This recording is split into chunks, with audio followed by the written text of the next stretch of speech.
نحمد نصلی علی رسول الکریم اما بعد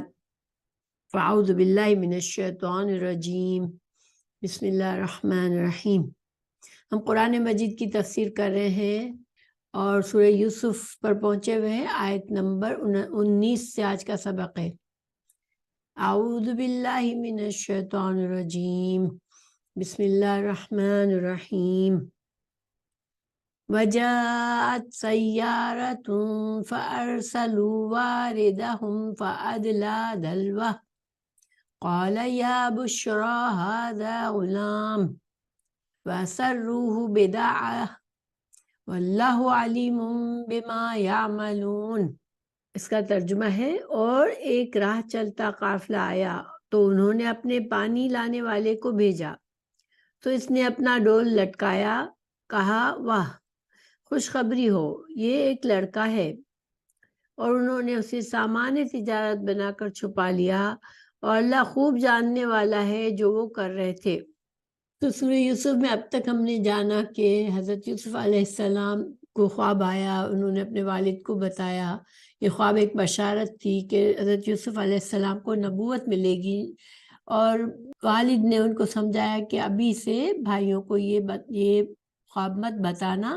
کہ شاید ان کو حسد ہو۔ بہرحال ان کو بتایا نہیں، لیکن اس کے باوجود انہوں نے حسد کیا، اور انہوں نے حضرت یوسف علیہ السلام کو بہانہ بنا کر لے گئے اور اس کو ایک کنویں میں ڈال دیا۔ تو اب آگے کا سبق اب وہاں سے شروع ہے، جب حضرت یوسف علیہ السلام اس کنویں میں موجود تھے اور پھر ایک قافلہ وہاں سے گزرا۔ تو ہم اس کو مزید جانتے ہیں۔ وجاءت سیارتو، تو یہ قافلہ جو تھا وہ مصر کی طرف جا رہا تھا۔ قافلے والوں نے کنویں میں ڈول ڈالا اور اس ڈول کو باہر نکالا، تو حضرت یوسف علیہ السلام بھی اس کو پکڑ کر، اس رسی کو پکڑ کر باہر آ گئے۔ قافلے والوں نے دیکھا کہ ایک خوبصورت بچہ ہے، اور ان کے ذہن میں یہ نہیں آیا کہ یہ کسی اچھے گھرانے کا بچہ لگ رہا ہے، اور اس کو ہم کوشش کریں، اس کو اس کے گھر والوں کو ڈھونڈنے کی کوشش کریں، یا حضرت یوسف علیہ السلام سے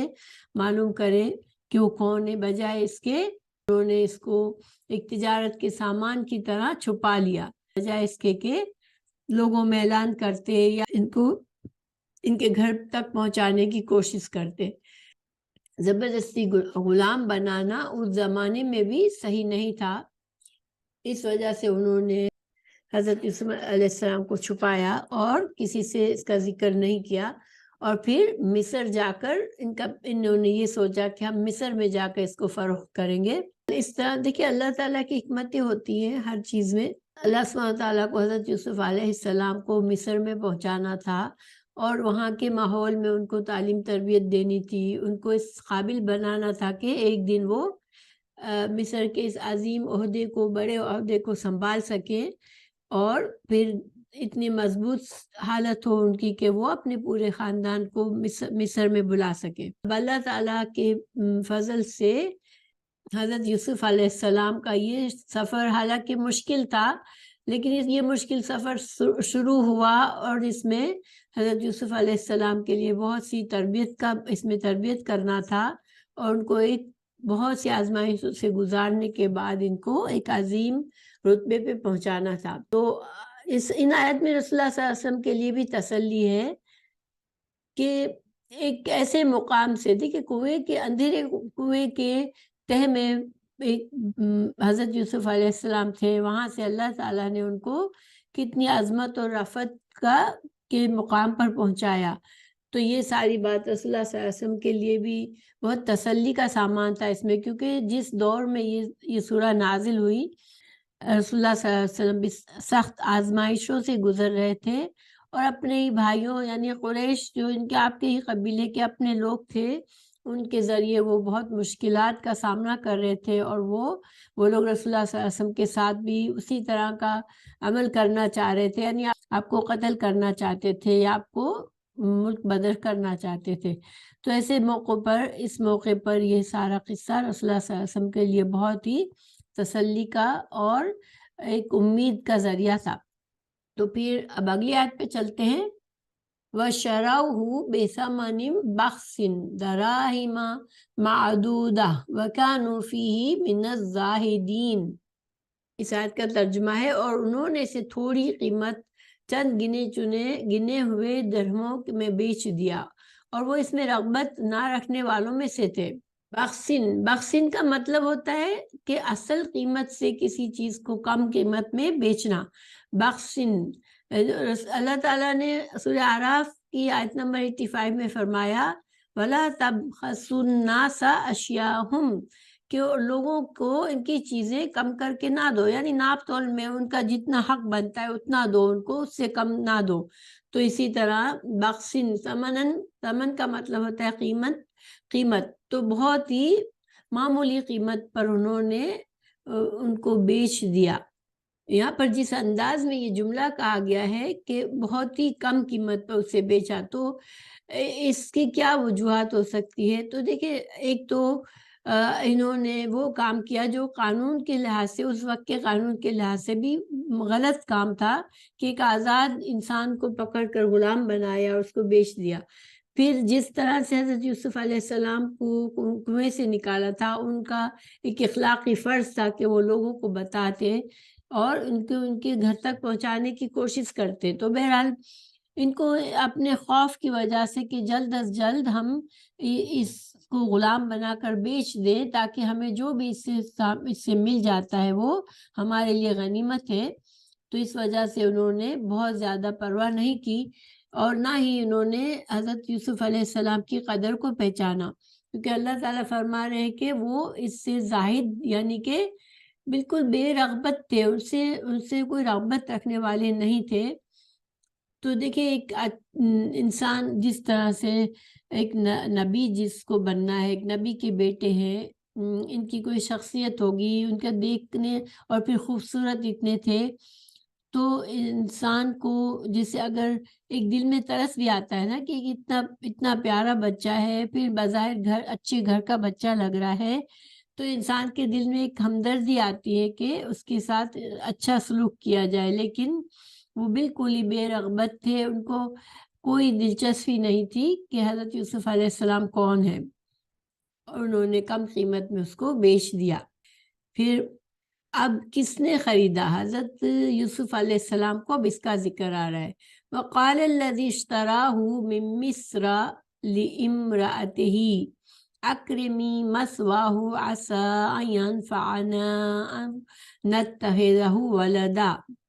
وكذلك مكنا ليوسف في الأرض ولنعلمه من تعويل الأحاديث والله غالب على أمره ولكن أكثر الناس لا يعلمون۔ اور جس شخص نے اسے مصر سے خریدا، اس نے اپنی بیوی سے کہا اس کی رہائش باعزت رکھ، ہو سکتا ہے کہ ہمیں فائدہ دے یا ہم اسے بیٹا بنا لیں، اور اسی طرح ہم نے یوسف کو اس زمین میں جگہ دی تاکہ ہم اسے باتوں کی اصل حقیقت میں سے کچھ سکھائیں، اور اللہ تعالیٰ اپنے کام پر غالب ہے، لیکن اکثر لوگ نہیں جانتے۔ تو اب جس شخص نے خریدا وہ مصر میں ایک بڑے عہدے پر فائز تھا، اور اس کا نام کوئی قرآن اور حدیث میں نہیں بتایا گیا، مگر اس کو عزیز مصر کہا گیا، اور یہی عہدہ بعد میں آگے چل کر حضرت یوسف علیہ السلام کو ملا۔ تو گویا کہ یہ کوئی بہت ہی زیادہ اہمیت والا عہدہ تھا، اور بہت زیادہ اختیارات والا عہدہ تھا، اور چونکہ یہ ایک باعزت انسان تھا، اس نے حضرت یوسف علیہ السلام کو دیکھا تو اس کے دل میں یہ قدر ہوئی کہ یہ بچہ کوئی معمولی بچہ نہیں لگتا، یہ اچھے گھر کا بچہ ہے، اچھا پیارا خوبصورت بچہ ہے، اور اس کے حضرت یوسف علیہ السلام کے کچھ آداب اطوار دیکھنے کے بعد اس کو ایسا لگا کہ اس کو اگر ہم ایک غلام کی طرح نہیں رکھنا، ٹھیک ہے، غلام جو ہوتا ہے اس سے بس خدمت لی جاتی ہے، غلام کی کوئی حیثیت نہیں ہوتی، لیکن اس کو غلام کی طرح رکھنے سے منع کیا۔ اس نے اپنی بیوی سے کیا کہا کہ اس کو اچھی طرح رکھو، اچھے انداز میں ہم اس کی پرورش کریں گے، اور یہ ہم کو فائدہ دے گا، یہ بڑا ہو کے ہمارے لیے فائدہ مند ہوگا، یا پھر ہم اسے اولاد بنا لیں گے۔ یہ بھی اللہ تعالیٰ ہی کا کرم اور احسان تھا حضرت یوسف علیہ السلام پر کہ جس کے گھر میں ان کو پلنا تھا وہاں پر ایک اچھی طرح سے عزت کے ساتھ ان کو رکھا گیا اور ان کی پرورش اچھی طرح سے کی گئی۔ اور ظاہر ہے کہ ایک ایسے گھر میں تھے، ایک سرکاری عہدے پر فائز آدمی تھا، تو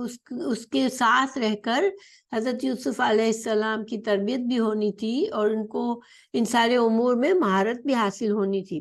اب اس عورت کا نام بتایا جاتا ہے زلیخا، لیکن یہ بھی کسی حدیث سے یا قرآن کی آیت سے نہیں پتہ چلتا، لوگوں نے یہ اسرائیلی روایات سے اس کا نام بتایا ہے۔ قرآن میں قصے بیان کیے جاتے ہیں تو اس میں مقصد یہ نہیں ہوتا کہ لوگوں کی دلچسپی کا کچھ سامان ہو، بلکہ ان میں سبق ہوتا ہے، اس میں ہمیں سیکھنا ہوتا ہے، ہماری تربیت ہوتی ہے۔ اس وجہ سے غیر ضروری تفصیلات قرآن کی قصوں میں نہیں بتائی جاتی، اور بہتر یہی ہوتا ہے کہ ہم تفسیر میں بھی نہ بات کریں، کیونکہ دیکھیے جتنا حد تک ہمیں قرآن اور حدیث میں نے جس چیز کو ضروری نہیں سمجھا ہم اس پر بحث کریں یا اس کو زیادہ اہمیت دیں تو اس سے اصل مقصد فوت ہو جاتا ہے۔ پھر اکرمی مسواہو عسى ينفعنا، تو یہ عزیز مصر نے اپنی بیوی کو حضرت یوسف علیہ السلام کے لیے جو تاکید کی، وہ کیا کہی کہ اس کو باعزت رہائش رکھو اس کی، اور اس کی ضروریات کا خیال رکھو کہ یہ ہمارا غلام اور آقا کا اس سے ہم رشتہ نہیں بنائیں گے، بلکہ اس کو ہم معزز طریقے سے پالیں گے۔ اور حضرت یوسف علیہ السلام کی ذہانت اور اچھی عادات سے یہ متاثر ہوا۔ اس شخص نے اپنی بیوی سے کہا کہ عزت کے ساتھ رکھنا اور اس کی ضرورتوں کا خیال رکھنا۔ تو اس سے ہمیں یہ بھی اندازہ ہوتا ہے کہ جب کسی بچے کو اچھی طرح پالا جائے، یعنی غلام بنا کر پالتے اگر، تو پھر غلام کی صلاحیتیں نہیں نکھرتی، مگر ایک آزاد ماحول میں ایک بچے کی صحیح پرورش کی جاتی ہے تو اس کے اندر بہت سی صلاحیتیں اس کی نکھر کے سامنے آ جاتی ہیں۔ تو یہ شخص سمجھدار تھا، اس نے دیکھا کہ حضرت یوسف علیہ السلام ایسے بچے لگتے ہیں جو کہ بڑے ہو کے ان سے فائدہ حاصل ہوگا، اور فائدہ کیا حاصل ہو سکتا ہے؟ اتنے بڑے عہدے کے لحاظ سے اگر ان کے گھر میں ہی کوئی ایسا سمجھدار اور بھروسے کے قابل انسان موجود ہے جن پر یہ بھروسہ بھی کر سکے اور ان کے کام بھی کروا سکے، تو یہ ایک بہت فائدے کی بات ہے۔ تو اس شخص کی سمجھداری کا اندازہ ہوتا ہے کہ اس نے یہ مناسب سمجھا کہ اس بچے کی ہم اگر صحیح تربیت کریں گے تو یہ میرے لیے ایک کام کا آدمی بن جائے گا اور میرے کام میں بھی مددگار ہوگا۔ اور جیسے کہ ہمیں اندازہ ہوتا ہے کہ جب حضرت یوسف علیہ السلام جب بڑے ہوتے ہیں اور پھر یہی عہدہ اللہ کے فضل سے ان کو ملتا ہے، تو ان کے اندر یہ جو صلاحیتیں تھی وہ ظاہری بات ہے کہ ایک اچھی طرح ایک شخص کو دیکھا تھا انہوں نے اس عہدے پر فائز اور اس کی ذمہ داریوں کو سمجھا تھا، تو یہ اللہ سبحانہ تعالیٰ کی حکمتیں ہمیں نظر آتی ہے کہ کس طرح ایک ایسے گھر میں پہنچا دیا حضرت یوسف علیہ السلام کو جو کہ صحرا میں ان کو یہ ساری چیزیں نہ حاصل ہوتی، اور جس جگہ سے وہ آئے تھے وہاں پر بھی یہ ایک بڑے شہر کا انتظام سنبھالنا، اس طرح کی صلاحیتیں حضرت یوسف علیہ السلام کو ایسی تربیت نہیں مل سکتی تھی۔ تو کہ اللہ سبحانہ تعالیٰ نے ایک طرح سے ایک جو بھی آزمائش کا وقت تھا حضرت یوسف علیہ السلام کے لیے، اس میں ایک لمحہ ان کے لیے فائدہ مند بھی بنایا کہ وہ ہر چیز ایک طرح سے ان کی تربیت کا سلسلہ تھا۔ پھر اس نے دو باتیں کہی کہ یا تو ہم اس کو یہ ہمیں فائدہ پہنچائے گا یا ہم اسے اپنے گھر کا ایک فرد بنا لیں گے، اس کو اپنا بیٹا بنا لیں گے۔ تو گویا کہ اب بیٹا بھی بناتے حضرت یوسف علیہ السلام کو تو یہ تو شاید ان کے اولاد بھی نہیں ہے اس شخص کی۔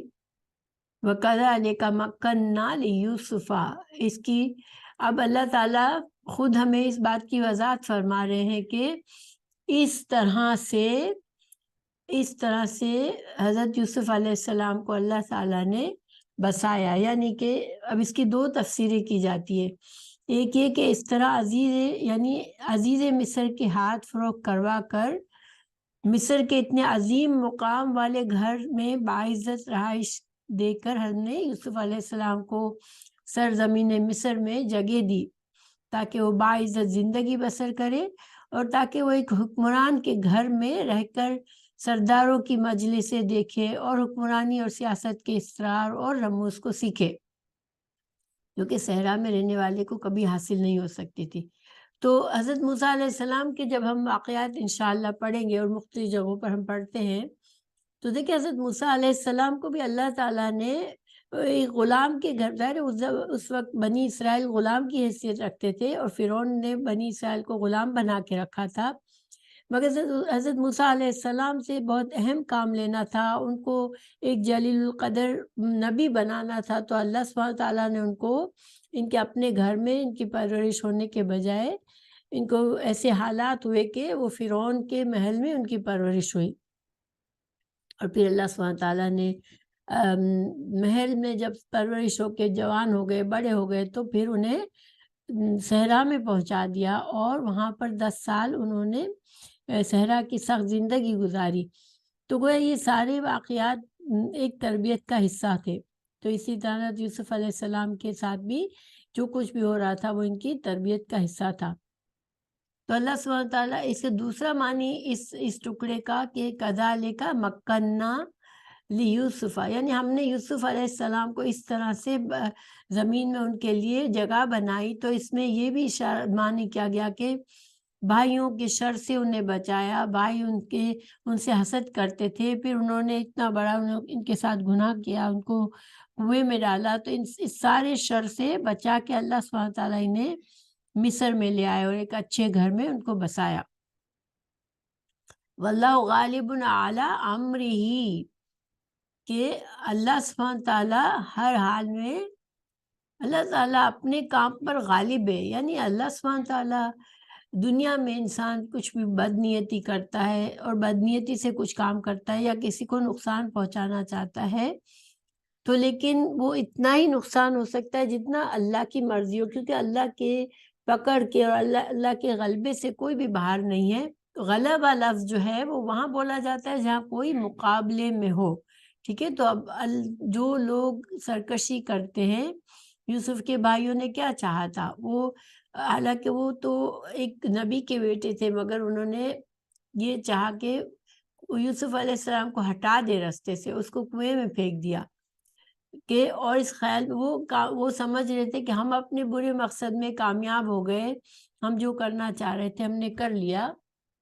مگر اللہ تعالیٰ اپنے کام پر غالب ہے، تو وہ جو کرنا چاہتا ہے پھر کوئی طاقت نہیں جو اسے روک سکے۔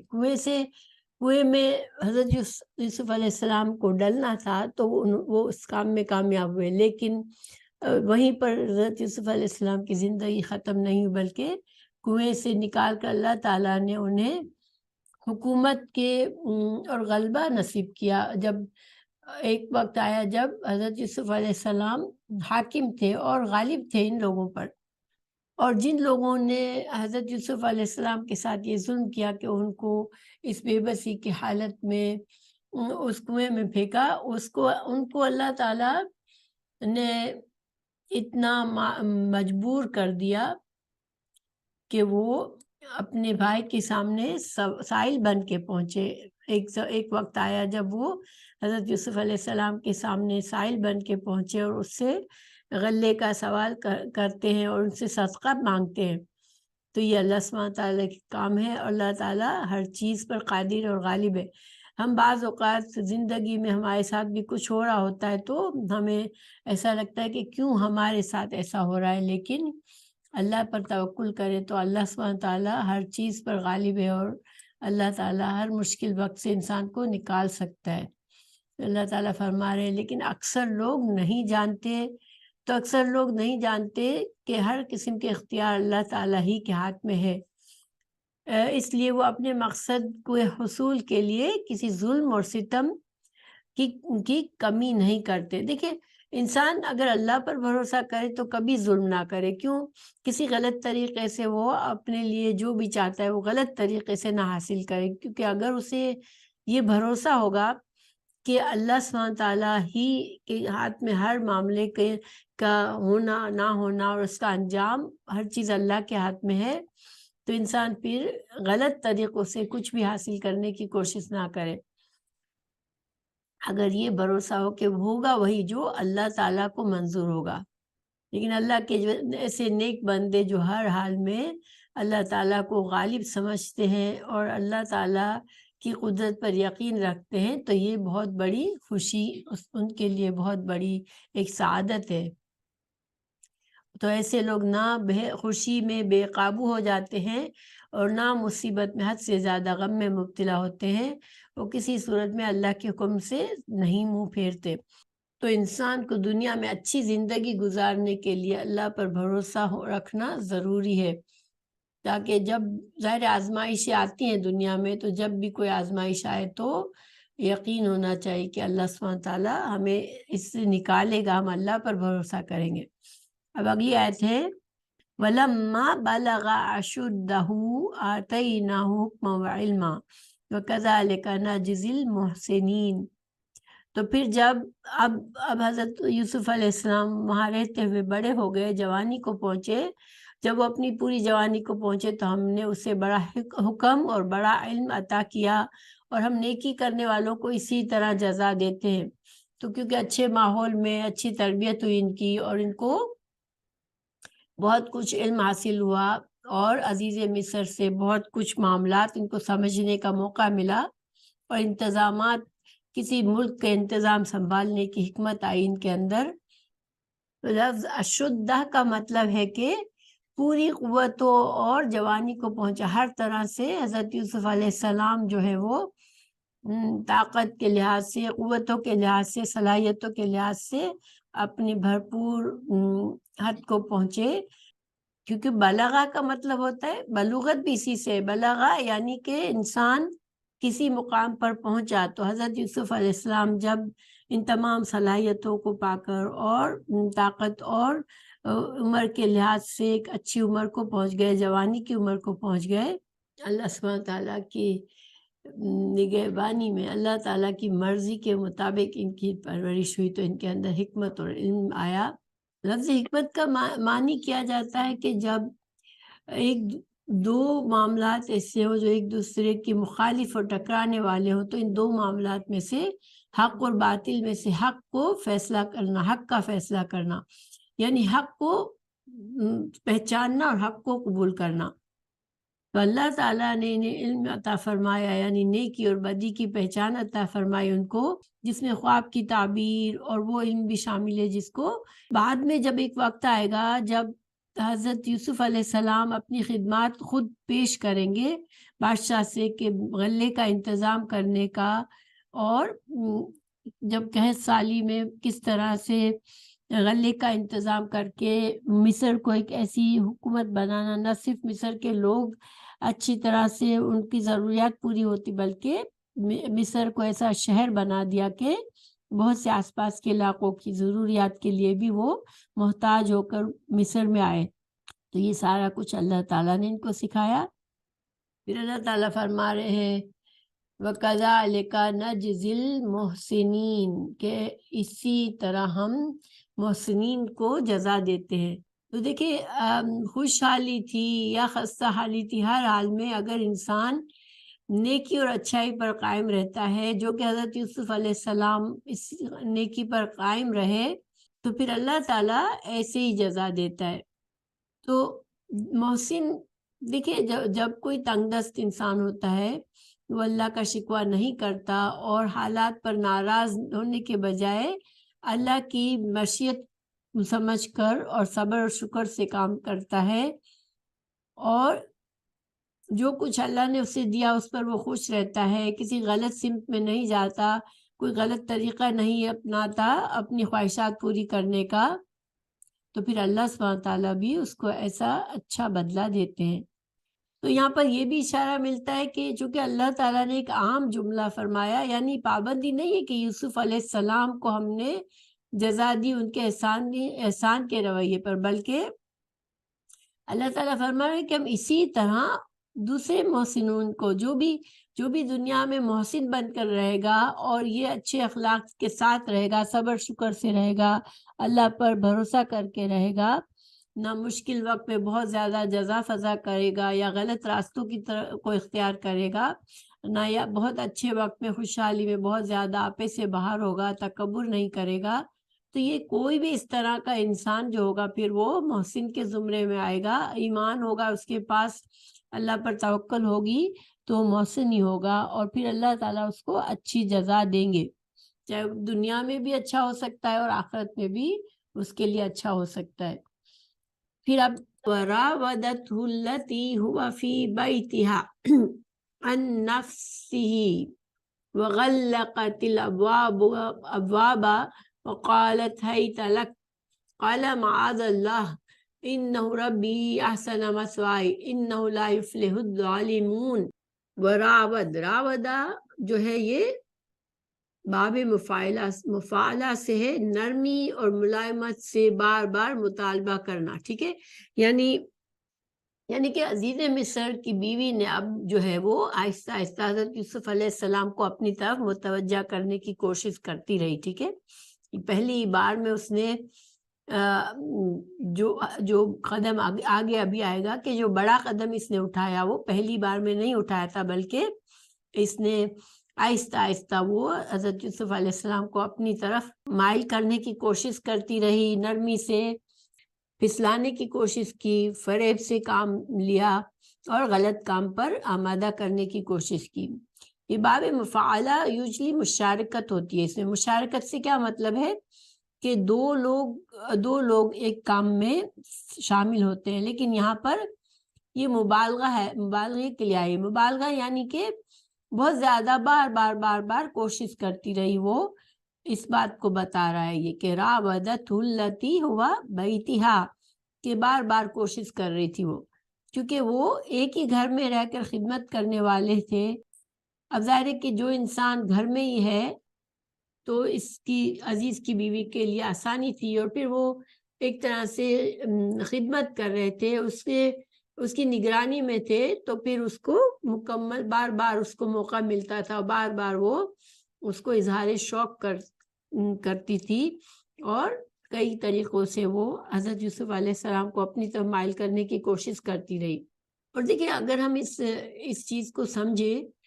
کہ حضرت یوسف علیہ السلام کی پوزیشن کیا تھی، وہ ان کو لایا گیا تھا غلام بنا کر اس گھر میں، پھر ان کو بہرحال اچھی طرح رکھا گیا، لیکن حضرت یوسف علیہ السلام کو معلوم تھا کہ میری حیثیت اس گھر میں خدمت گزار یا غلام کی طرح ہے، تو وہ اپنی مالکن کو منع کرنا، صاف منع کرنا کسی بات سے، یہ ان کے لیے آسان نہیں تھا۔ تو وہ جیسے اگر وہ اپنے قریب کرتی رہتی بہانوں سے تو حضرت یوسف علیہ السلام کے لیے کام مشکل تھا۔ تو گویا ہمیں ایسا لگتا ہے کہ جب تک حضرت یوسف علیہ السلام بچے تھے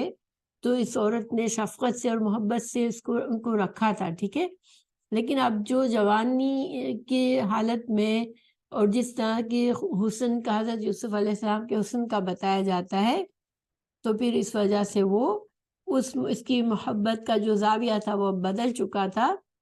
کیونکہ حدیث بھی ہے رسول اللہ صلی اللہ علیہ وسلم کی معراج میں رسول اللہ صلی اللہ علیہ وسلم نے یوسف علیہ السلام سے ملاقات کا ذکر کرتے ہوئے فرمایا تھا کہ انہیں حسن کا شطر عطا کیا گیا ہے۔ تو یہ صحیح مسلم کی حدیث ہے۔ شطر کا معنی ہوتا ہے نصف، اس کا نصف بھی ہو سکتا ہے اور ایک حصہ بھی ہو سکتا ہے۔ تو کوئی آپ صلی اللہ علیہ وسلم نے حضرت یوسف علیہ السلام کے حسن کی تعریف فرمائی تھی، کیونکہ جو معراج جب معراج کے لیے آپ صلی اللہ علیہ وسلم کو لے جایا گیا تو وہاں تمام انبیاء سے ملاقات ہوئی تھی، اور اس وجہ سے حضرت رسول اللہ صلی اللہ علیہ وسلم نے حضرت یوسف علیہ السلام کا جب ذکر فرمایا تو ان کے حسن کے بارے میں بتایا کہ بہت ہی حسین بنایا اللہ نے ان کو، بہت خوبصورتی عطا فرمائی، حسن کا بڑا حصہ عطا فرمایا۔ ترمذی کی ایک حدیث بھی ہے کہ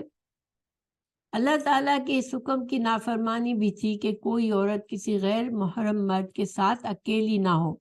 ورنہ اس کے ساتھ تیسرا شیطان ہوگا جو دونوں کو ایک دوسرے کی نگاہ میں خوبصورت بنا کر دکھائے گا۔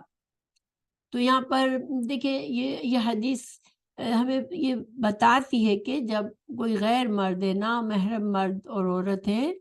تو وہ تنہائی میں ان کا ملنا، کسی بھی وجہ سے بہت زیادہ ملنا، ملاقات کرنا، اس میں شیطان داخل ہو جاتا ہے اور پھر وہ انسانوں کو غلط بات پر اکساتا ہے۔ حضرت یوسف علیہ السلام تو خیر اللہ کے نبی تھے تو شیطان سے محفوظ تھے، لیکن مگر عزیز مصر کی بیوی جو ہے وہ اس شر سے نہ بچ سکی۔ ہم کو ہماری شریعت میں ایون گھر کے معاملے میں بھی خاوند کے گھر اگر بھائی آتے جاتے رہتے تو ان سے بھی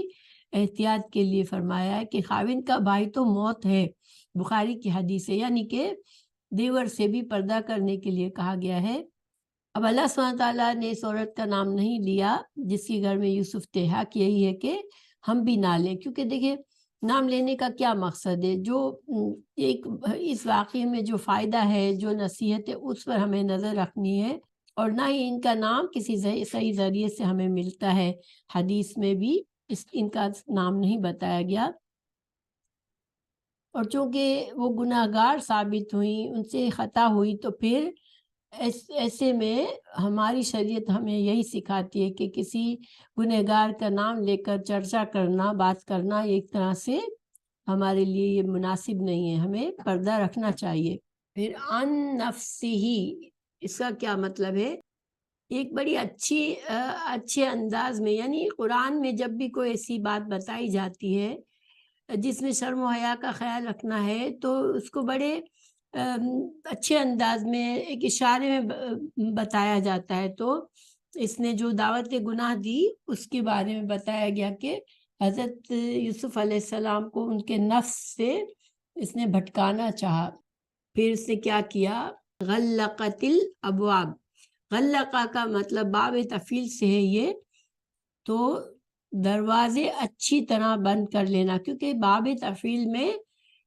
کسی کام کو تکلف سے اور اہتمام سے کرنا، تو اس نے اچھی طرح سے دروازے بند کر لیے،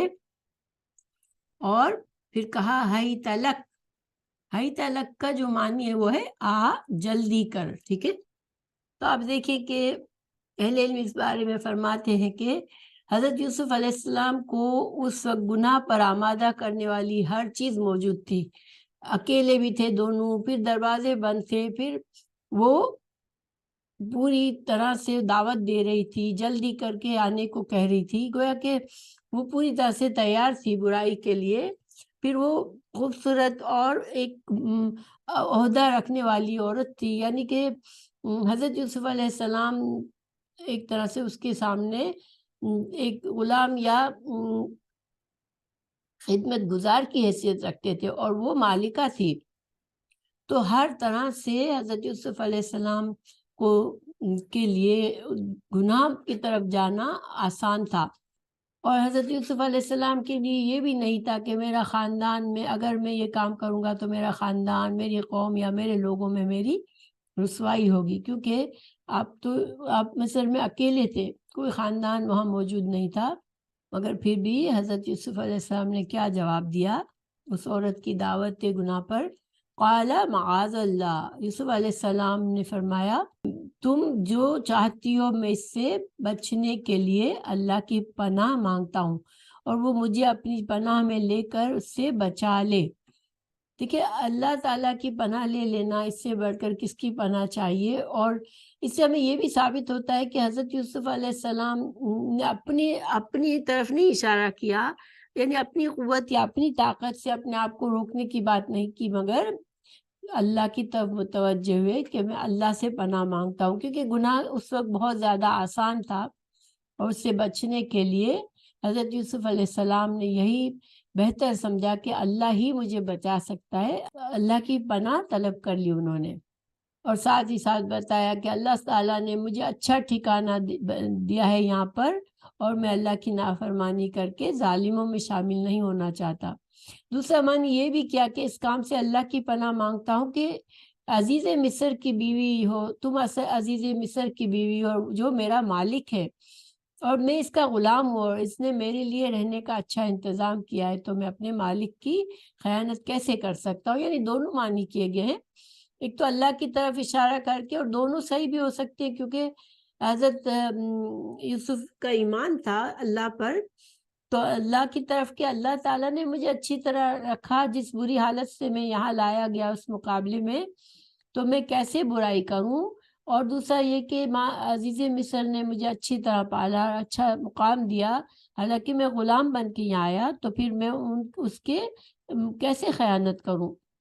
تو گویا دونوں معنوں میں دیکھیں، ایک معنی میں تو اللہ کا نام لے کے عزیز مصر کی بیوی کو ڈرایا ایک طرح سے، اور دوسرے معنی میں اسے خاوند کی شرم دلائی کہ تم ایسے انسان کی کیوں اس کے ساتھ کیسے برائی کرنا چاہ رہی ہو، اس کی خیانت کیسے کرنا چاہ رہی ہو۔ تو گویا نہ صرف انہوں نے اپنے آپ کو روکا بلکہ اس کو بھی سمجھانے کی کوشش کی۔ اس سے یہ بھی اندازہ ہوتا ہے کہ حضرت یوسف علیہ السلام کو اس بات سے آر نہیں تھی کہ وہ غلام بن کر یہاں آئے ہیں، یعنی وہ اپنی تقدیر پر شاکر تھے کہ اللہ تعالیٰ اگر مجھے یہاں غلام بنا کر لایا ہے تو اس میں اللہ تعالیٰ کی مشیت اور مرضی ہے، اور میں اللہ کی رضا میں راضی ہوں، اور میں اپنی اس حیثیت سے آگے نہیں بڑھنا چاہتا۔ ٹھیک ہے، اگر اس نے عزیز مصر کی طرف اشارہ کیا کہ اس نے مجھے اچھا ٹھکانہ دیا ہے، تو پھر وہ اس میں یہ بھی اظہار ہو رہا ہے کہ وہ اپنی اس بات پر راضی ہے کہ اللہ تعالیٰ نے اگر مجھے اس کا غلام بنایا ہے تو بے شک میں اس کا حق ادا کرنا چاہتا ہوں، میں اس کے ساتھ خیانت نہیں کرنا چاہتا ہوں، کیونکہ اب اس احسان کرنے والے انسان کے ساتھ زیادتی کرنا، اس سے خیانت کرنا تو ظلم ہو جاتا۔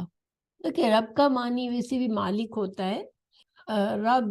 وہ ہوتا ہے جو غلام کا مالک ہوتا ہے، رب البیت، رب الغلام۔ غلام اگر انسان ہے تو اس کا جو مالک ہوتا ہے اس کو رب ہی کہا جاتا ہے۔ پھر ساتھ ہی ساتھ حضرت یوسف علیہ السلام نے یہ کہا کہ اِنَّهُ لَا يُفْلِحُ الظَّالِمُونَ، یعنی زنا ظلم ہے، اور حقیقت یہ کہ ظالم کبھی فلاح نہیں پاتے۔ زنا جو ہے یہ ایسا جرم ہے کہ جو انسان اپنے آپ پر ظلم کرتا ہے۔ پھر ساتھ ہی ساتھ اس عورت پر بھی، ایک مرد اگر زنا کرتا ہے تو ظلم کرتا ہے، اس کے خاوند پر ظلم کرتا ہے، اپنے خاندان اور اس کے خاندان کے دونوں پر ظلم کرتا ہے، اور کسی خاندان کا بچہ دوسرے خاندان کا بچہ شمار ہوگا۔ یعنی اگر اس زنا کے بدلے میں جب زنا کے گناہ کے بعد جو بچہ پیدا ہوتا ہے تو اس کی نسب ہی برباد ہو جائے گی، اس کا نسب باپ کے ساتھ کی نہیں جائے گی، اس کو ولد الزنا کہا جائے گا۔ زنا جو ہے بہت بڑا ظلم ہے، اور اللہ تعالیٰ نے قرآن میں فرمایا وَلَا تَقْرَبُوا الزِّنَا إِنَّهُ كَانَ فَاحِشَةً وَسَاءَ سَبِيلًا، بنی اسرائیل آیت نمبر 32 میں، اور زنا کے قریب نہ جاؤ، بے شک وہ ہمیشہ سے بڑی بے حیائی ہے اور برا راستہ ہے۔ یعنی کہ زنا کا جو گناہ ہے وہ نہ صرف بے حیائی ہے بلکہ ایک بہت برا راستہ ہے۔ زنا کے ذریعے انسان دوسرے کی عزت کو برباد کرتا ہے۔ ہماری شریعت میں جن گناہوں کو بڑا کہا گیا اور ان سے روکا گیا، جیسے اب چوری کو بھی دیکھ لے کہ چوری جو ہے وہ جب انسان چوری کرتا ہے تو وہ کیا کر رہا ہوتا ہے؟ چور جو ہے وہ کسی کے مال کو غصب کر رہا ہوتا ہے، ناجائز طریقے پر حاصل کر رہا ہوتا ہے، لیکن اگر چور کو اس کی سزا نہیں ملتی تو وہ بار بار کرتا ہے۔ اور اسی طرح آج ہم کسی کی چوری کرتے ہیں تو کل کوئی ہماری چوری کرتا ہے اور کوئی محفوظ نہیں رہتا۔ اسی طرح زنا کے گناہ کو اگر نہ روکا جائے تو اس سے معاشرے سے پاکیزگی ختم ہوتی ہے اور بے حیائی پھیلتی ہے، بچے کی نسب خراب ہوتی ہے، خاندان کی عزت خراب ہوتی ہے۔ بہرحال حضرت یوسف علیہ السلام نے اس گناہ سے اپنے آپ کو بچایا، اللہ کی پناہ لے لی، اور یہ بہت بڑی مثال ہے بہت سے لوگوں کے لیے کہ جب اتنا آسان ہو گناہ کرنا، اس کے باوجود انسان اس گناہ کی طرف نہ جائے اور اللہ کی پناہ لے لے۔ پھر اب اللہ تعالیٰ مزید فرما رہے ہیں وَلَقَدْ هَمَّتْ بِهِ وَهَمَّ بِهَا، اللہ تعالیٰ فرمائے اور بلا شبہ یقیناً وہ اس کے ساتھ ارادہ کر چکی تھی، یعنی برا ارادے کے لیے وہ پوری طرح تیار تھی، اور وہ بھی اس عورت کے ساتھ ارادہ کر لیتا۔ اب یوسف علیہ السلام کی حالت بتائی جا رہی ہے کہ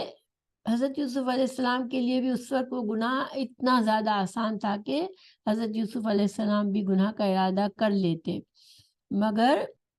لولا الرعا برہان ربہ، اگر یہ نہ ہوتا کہ اس نے اپنے رب کی دلیل دیکھ لی، کذالک لنصرف عنہ السوء،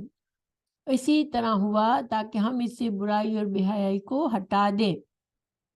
تو دیکھیں یہاں پر لقد ہمت، یہاں پر لام تاکید ہے، لام تاکید ہے اور قد بھی تاکید کے لیے ہوتا ہے، گویا کہ یقینی طور پر حقیقی معنی میں یہ دونوں تاکید کے ساتھ بتایا گیا کہ اس کا تو پکا پورا ارادہ تھا، ٹھیک ہے، اور جو واقعات جس طرح سے ہوئے اسی سے ظاہر ہوتا ہے کہ وہ پوری طرح سے اس گناہ میں ملوث ہونا چاہ رہی تھی پوری خواہش کے ساتھ۔ لیکن حضرت یوسف علیہ السلام کے بارے میں جب بتایا اللہ تعالیٰ نے، تو اللہ تعالیٰ نے کیسے اس بات کو کیسا کہا، کس طرح سے بیان کیا، وَهَمَّ بِهَا، ہم ارادہ کرنا، خواہش کرنا، وَهَمَّ بِهَا، اس میں تاکید کوئی بھی نہیں ہے، ٹھیک ہے۔ تو اس سے ہمیں پتہ چلتا ہے کہ حضرت یوسف علیہ السلام کا نہ اس بات کے لیے ارادہ تھا، یعنی پہلے سے جو کچھ ہوا اس سے پہلے سے یوسف علیہ السلام کے دل میں کوئی ارادہ نہیں تھا۔ اب اس میں مفسرین جو ہے وہ مختلف اس کے بارے میں رائے دیتے ہیں۔ تو بعض مفسرین کہتے ہیں کہ جس طرح روزہ دار کو ٹھنڈا پانی دیکھ کر رغبت ہوتی ہے مگر وہ روزے کی وجہ سے اس پر قابو پا لیتا ہے، اور یہ ایک طبعی چیز ہے، ٹھیک ہے، یعنی کہ انسان روزے سے ہوتا ہے، اب اس کے سامنے اس کی کوئی پسندیدہ چیز کھانے کے لیے آتی ہے، جبکہ اس کو بہت بھوک بھی لگی ہوئی ہو، مگر وہ روزہ کی وجہ سے وہ اس چیز سے ہٹ جاتا ہے، یعنی عام اگر روزہ نہ ہوتا تو وہ اس چیز کو ضرور حاصل کرتا، مگر روزے کی وجہ سے وہ اللہ کا خوف اس کے دل میں ہوتا ہے کہ اللہ نے روزے کی حالت میں انسان کے لیے یہ چیز حرام ہوتی ہے، کھانا پینا جائز نہیں ہوتا، تو وہ اس وجہ سے اپنے آپ کو روک لیتا ہے۔ تو اسی قسم کا خیال یوسف علیہ السلام کے دل میں آ گیا ہو کہ خواہش تو آئی ہو، ٹھیک ہے، دل میں اس عورت کے لیے، مگر ساتھ ہی ساتھ اللہ کا خوف اور تقوی جو تھا کہ یہ کام اللہ کی ناپسندیدہ کام ہے، اللہ تعالیٰ ناراض ہو گئے مجھ سے، تو اس وجہ سے انہوں نے اس خیال کو نکال دیا۔ اب برہان رب ہی، اگر اس نے برہان نہ دیکھی ہوتی، کیا حضرت یوسف علیہ السلام نے کیا کوئی چیز ایسی دیکھی جس کی وجہ سے رک گئے؟ تو دیکھیں یہ دوسری جگہ اللہ تعالیٰ نے حضرت موسیٰ علیہ السلام کی والدہ کے بارے میں ذکر فرمایا کہ ان کادت لتبدی بہ لولا اربتنا علی قلبہا، سورہ القصص کی آیت نمبر 10 ہے کہ بے شک وہ قریب تھی کہ اسے ظاہر کر ہی دیتی اگر یہ بات نہ ہوتی کہ ہم نے اس کے دل پر بند باندھ دیا تھا۔ تو گویا اللہ تعالیٰ کے لیے ضروری نہیں ہے کہ کوئی برہان، کوئی چیز سامنے آنکھوں کے سامنے دکھائی جائے، اللہ تعالیٰ دلوں کے ساتھ دلوں کو مائل کر سکتا ہے خیر کی طرف، اللہ تعالیٰ دلوں کو روک سکتا ہے گناہ سے، تو اللہ تعالیٰ محسنین کے ساتھ اچھے لوگوں کو گناہ سے بچا لیتا ہے، اس کے دل کو ثابت کر دیتا ہے حق پر۔ اللہ تعالیٰ نے ان کے دل کو مضبوط کر دیا اور وہ اس گناہ سے بچ گئے۔ تو گویا اس سے ہمیں پتہ چلتا ہے کہ حضرت یوسف علیہ السلام نے اپنے ارادہ کیا ہوتا ہے، دیکھیے ایک تو خیال ہوتا ہے، ٹھیک ہے، انسان کے دل میں گناہ کا خیال آیا، پھر اس خیال کے بارے میں وہ سوچتا رہتا ہے، پھر اس گناہ کے لیے اپنے آپ کو آمادہ کرتا ہے، تو وہ ارادہ بن جاتا ہے، ٹھیک ہے۔ لیکن حضرت یوسف علیہ السلام نے اپنے تقوی اور ایمان کی وجہ سے کبھی اس خیال کو ارادہ نہیں بننے دیا، کہ جب انسان گناہ کا ارادہ کر لیتا ہے اور کوشش کرتا ہے تو پھر تو اس کی نیت بھی ہوتی ہے کرنے کی، تو پھر اسے گناہ سے بچنا بہت مشکل ہو جاتا ہے۔ لیکن یہاں پر یہ تھا کہ صرف ایک خواہش کا خیال تو آیا، کیونکہ حالات ایسے تھے، ہر طرح سے آسان تھا گناہ کرنا، مگر حضرت یوسف علیہ السلام کا پکا ارادہ نہیں تھا کوئی، اور ان کو اللہ تعالیٰ نے ان کی اس نیکی کی وجہ سے اللہ نے ان کو بچا لیا اس گناہ سے۔ وہ ہمارا جو اچھی سوچ ہوتی ہے اس سے بھی ہمیں فائدہ ملتا ہے، ہماری نیت اچھی ہوتی ہے تو اللہ تعالیٰ کی مدد ضرور آتی ہے پھر، اور انسان گناہ سے بچ جاتا ہے۔ کذالک لنصرف عنہ السوء والفحشاء، اسی طرح ہوا تاکہ ہم اسے برائی اور بے حیائی سے ہٹا دیں۔ تو گیا اللہ تعالیٰ نے ایک طرح سے یوسف علیہ السلام کا ایمان اور اللہ پر توکل اور پاکیزہ نفس کی وجہ سے وہ بچ گئے اس گناہ سے۔ وَإِنَّهُ مِنْ عِبَادِنَا الْمُخْلَصِينَ، کہ حضرت یوسف علیہ السلام کے بارے میں اللہ تعالیٰ نے کیا فرمایا کہ یہ ہمارے خالص کیے ہوئے بندوں سے تھے۔ تو گویا کہ لولا را برہانہ، اس کے لیے کوئی حدیث میں ہمیں کوئی ایسی چیز نہیں ملتی ہے کہ اللہ تعالیٰ نے کچھ دکھایا، کوئی برہان دکھائی، کوئی دلیل دکھائی، اس وقت ایسا کچھ نہیں تھا، ٹھیک ہے۔ بس حضرت یوسف علیہ السلام کی اچھی نیت و ارادہ اور اللہ تعالیٰ کی مشیت سے اللہ تعالیٰ نے ان کو گناہ سے بچایا۔ انہو من عبادنا المخلصین، تو مخلصین ایک ہوتا ہے اور ایک مخلصین ہوتا ہے، ٹھیک ہے۔ تو مخلصین لام پر کسرہ اگر ہو تو اس کا مطلب کیا ہوتا ہے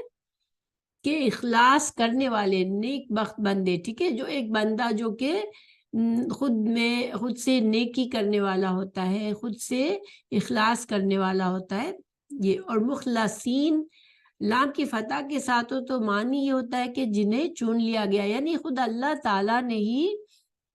جسے چنا ہو، جسے خالص کیا ہو تو مخلصین ہوتا ہے۔ تو اللہ تعالیٰ نے چونکہ اپنے انبیاء کرام کی اللہ حفاظت فرماتا ہے تو وہ لوگ، اس کا ترجمہ کیا ہوگا، وہ لوگ جنہیں اللہ تعالیٰ کی طرف سے چنے جانے کا شرف حاصل ہوا۔ مخلص بندہ ہونا ان دونوں باتوں کی علت ہے۔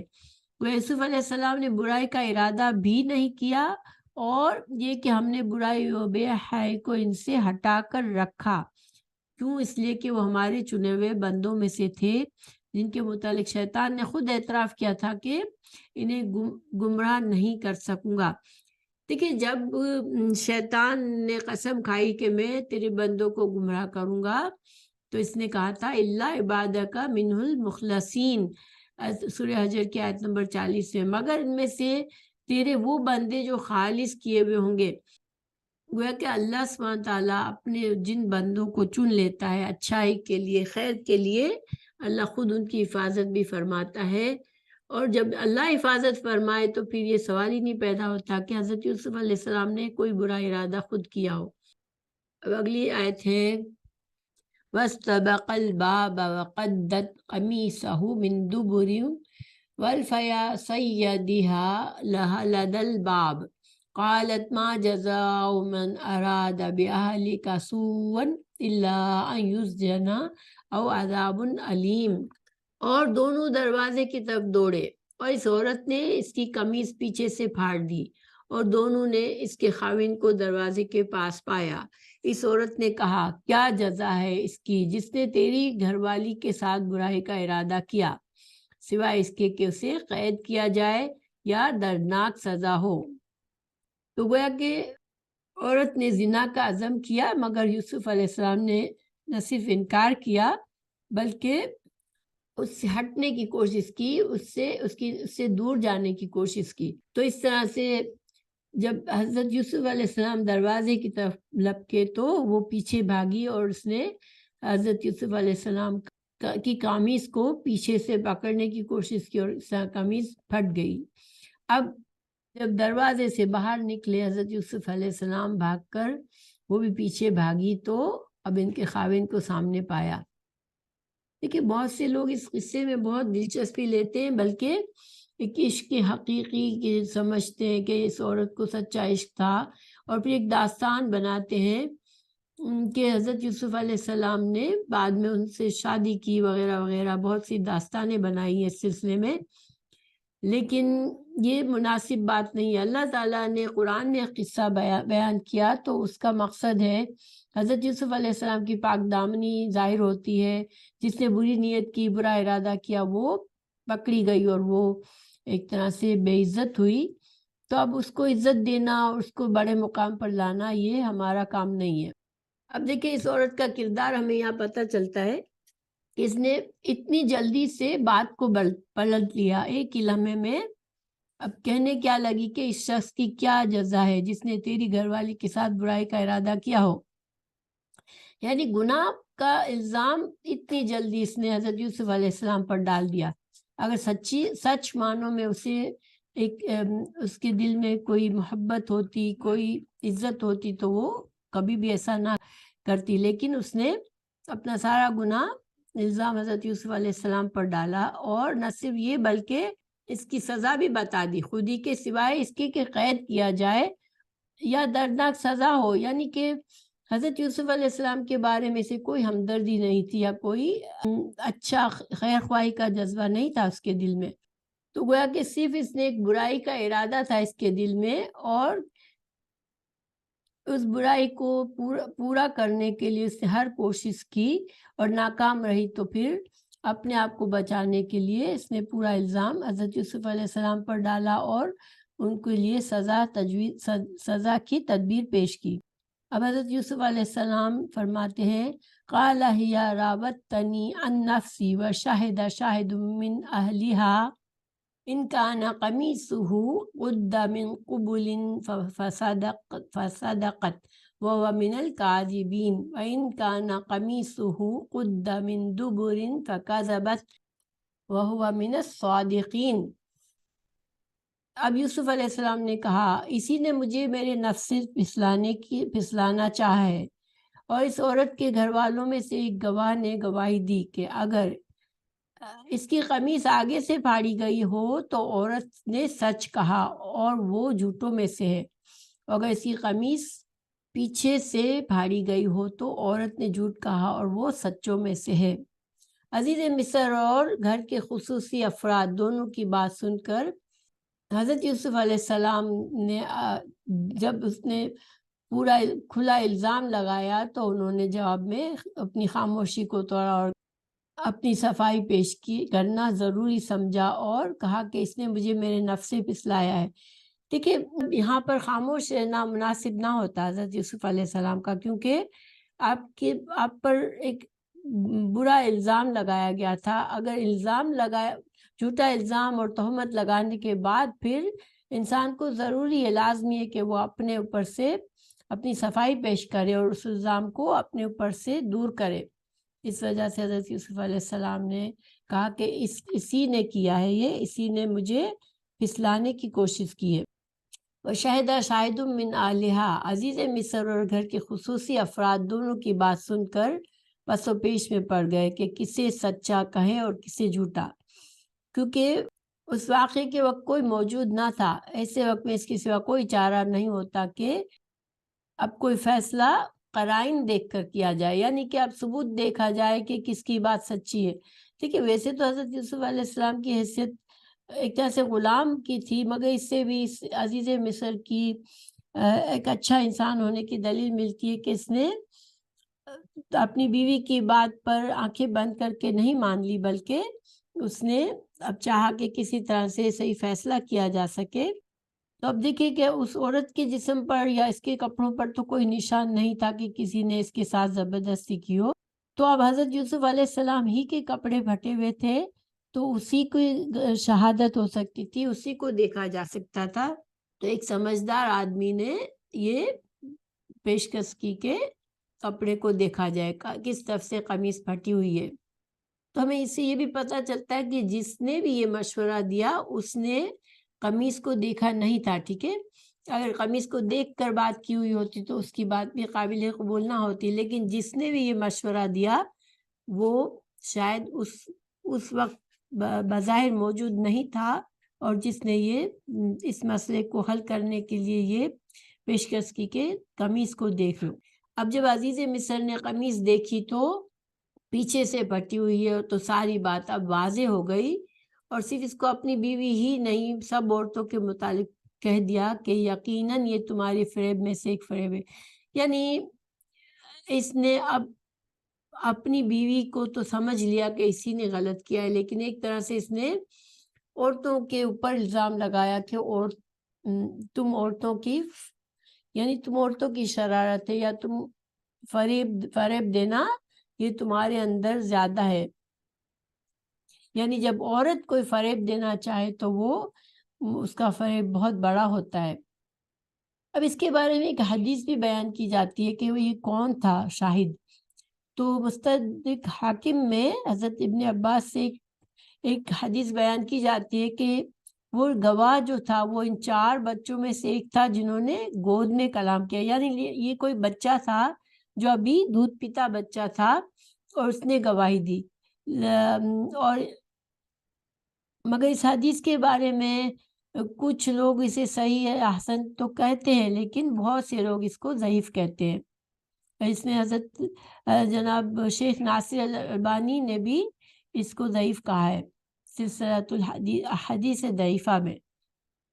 تو پھر اور حضرت اور حافظ ابن قیم نے بھی اس کو ضعیف کہا ہے. تو یہ بات جب ضعیف حدیث سے کہی گئی ہے تو اس کو یہ بہت زیادہ قابل قبول نہیں ہے. بس اتنا سمجھنا کافی ہے کہ وہ کوئی سمجھدار آدمی تھا جس پر عزیز مصر کو بھروسہ تھا کہ جو یہ اس کی پیشکش یا جو اس نے طریقہ بتایا اس پر عمل کیا گیا. دیکھیے اگر کوئی دودھ پیتا بچہ ہی بول اٹھتا تو پھر تو بات ہی ختم ہو جاتی. پھر تو یوسف علیہ السلام کی بے گناہی کی ایک معجزے کے طور پر شہادت آ جاتی، جو کہ یہاں پر اس کا مقام نہیں لگتا. یہاں پر حضرت یوسف علیہ السلام کو کوئی ایسا ثابت کرنا نہیں ہے کہ حضرت یوسف علیہ السلام کے ساتھ یہ معجزہ پیش آئے. تو یہاں پر ظاہر یہ ہوتا ہے کہ کوئی سمجھدار شخص تھا جس نے یہ گواہی دی تھی. دوسری اہم بات یہ ہے کہ جیسے یہ جو عزیز مصر نے کہا کہ ان کیدکن عظیم، یعنی کہ عورتوں کی چال جو ہوتی ہے وہ بہت بڑی ہوتی ہے، مکر و فریب عورت میں بہت زیادہ ہوتا ہے. تو اس پر کچھ لوگ یہ کہتے ہیں کہ یہ کلام یعنی اللہ تعالیٰ عورتوں کی چال کو برا کہہ رہے ہیں یا عورتوں میں یہ مکر و فریب زیادہ ہوتا ہے یہ بیان کر رہے ہیں، لیکن ایسا نہیں ہے. یہ قول عزیز مصر کا ہے. ٹھیک ہے، عزیز مصر نے اس وقت یہ بات کہی، اور اس پر ہم یہ کہہ دیں کہ اللہ تعالیٰ نے عورتوں کے بارے میں یہ بات کہی ہے، جبکہ اللہ تعالیٰ نے فرمایا سورہ نساء آیت نمبر 76 میں ان کید الشیطان کان ضعیفا، کہ بے شک شیطان کی چال ہمیشہ نہایت کمزور ہوتی ہے. تو پھر یہاں پر یہ کہا جائے کہ عورتوں کی چال کے بارے میں اللہ تعالیٰ نے ان کو عظیم کہا، تو یہ بات ویسے ہی صحیح نہیں ہے اور ماننے کے قابل نہیں ہے. اور پھر یہ قرآن کا طریقہ بھی نہیں ہے کہ ایک عورت کے کچھ غلط کرنے پر تمام عورتوں کو برا کہہ دیا جائے. اب عزیز مصر نے کہا یوسف عارض عن ھذا واستغفری لذنبک انکی کنتی من الخاطئین. یوسف اس معاملے سے درگزر کر اور اے عورت تو اپنے گناہ کی معافی مانگ، یقیناً تو ہی خطا کاروں میں سے تھی. اب یوسف علیہ السلام کو عزیز مصر نے کہا کہ تم اس معاملے سے درگزر کرو، کیونکہ دیکھیں یہ ایک طرح سے اس کے لیے بھی شرمندگی کا معاملہ تھا، اور اس بات کو پھیلانے میں اس کی ہی بے عزتی تھی. مگر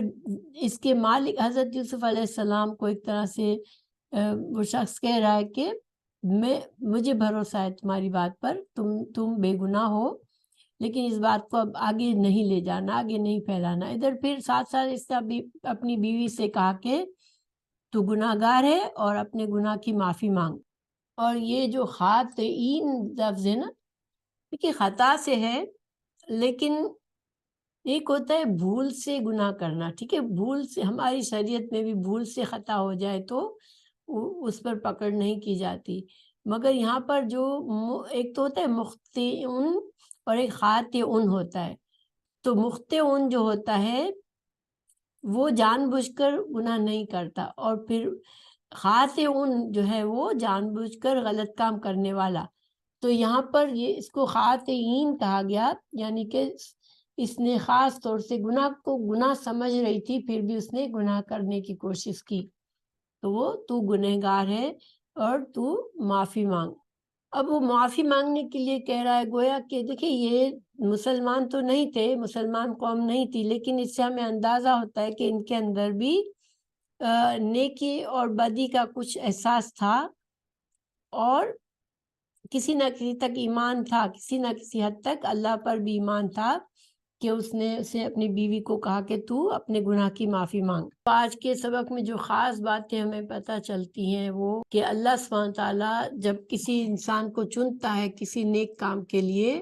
تو اس کو اس کی حفاظت بھی کرتا ہے، اس کو گناہوں میں پڑنے سے بچاتا ہے. اور دوسرا ہمیں یہ پتہ چلتا ہے محسن ہونا، انسان اگر کوئی بھی انسان اگر اپنے آپ کو گناہوں سے بچانے کی پوری کوشش کرتا رہتا ہے تو اللہ تعالیٰ پھر اس کو جزا کے طور پر اسے جب کبھی کمزور کمزوری یا ایسے برے حالات میں گناہ کی طرف مائل ہونا آسان ہوتا ہے اس کے لیے، تو اللہ تعالیٰ اس کی حفاظت فرماتے ہیں۔ اور دوسرا یہ کہ جس طرح سے حضرت یوسف علیہ السلام کو ایک اچھا گھر ملا، عزت کے ساتھ پالا گیا، اور آپ ایک اچھے انسان بنے بڑے ہو کر، اور یہ جو تھا یہ اللہ تعالیٰ کا فضل تھا کہ غلام کی طرح بیچا گیا ان کو، لیکن پھر بھی ان کو غلام کی حیثیت سے ان کو نہیں پالا گیا، اور ان کے اندر ان کو اچھے ماحول میں اچھی تربیت کے ساتھ ان کو اللہ تعالیٰ نے یہ بندوبست کیا، جو تربیت انہیں اپنے گھر میں اپنے باپ کے پاس رہ کر جن چیزوں کا نہ مل سکتا، وہ اللہ تعالیٰ نے اس کا انتظام کیا ان کے لیے۔ وہ اللہ کے ہر فیصلے میں انسان اللہ کی حکمتیں ہوتی ہیں اور انسان کے فائدے ہوتے ہیں۔